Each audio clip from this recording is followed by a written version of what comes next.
vécu 25 ans là-bas et je crois comprendre que vous êtes en contact avec votre famille qui vivait à Kiev et qui a fui.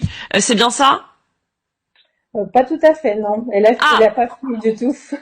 Alors, racontez-nous, alors, quelle est votre situation? Je précise un petit peu aussi, j'y reviens depuis 4 jours, en fait, de l'Ukraine.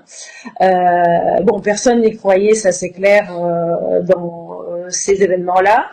Alors, pour narrer un petit peu, parce qu'on dit un petit peu beaucoup de choses, exode, ceci, cela, pour narrer un petit peu le problème qui nous concerne, c'est que le conflit dure depuis 2014, ça on le sait. Il s'agit quand même de la population ukrainienne qui est martyrisée au quotidien, 2 millions de personnes, voilà. Que les problèmes de chauffage, c'est l'hiver, sont difficiles, le salaire moyen, voilà, vous m'entendez? Oui, très bien. Voilà. Pour se chauffer actuellement dans ces mois d'hiver, c'est plus de moitié que les ménages doivent consacrer à ça.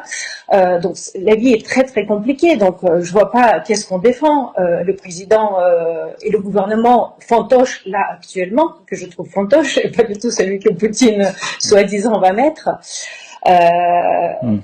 Vous parlez là de emporté contre tout ce qu'on entend là actuellement, les pauvres Ukrainiens, mais les pauvres Ukrainiens, ils y sont, avec ces gouvernements successifs, avec cette misère, avec cette économie délabrée.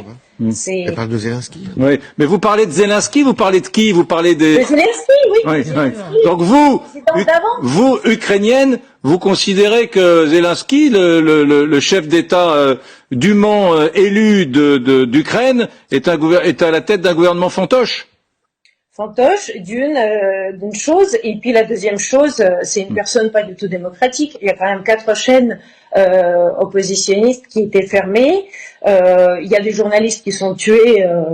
On décrit ça pour la Russie, mais ça se passe aussi en Ukraine. Il y a quand même 4 journalistes qui sont tués depuis quelques années.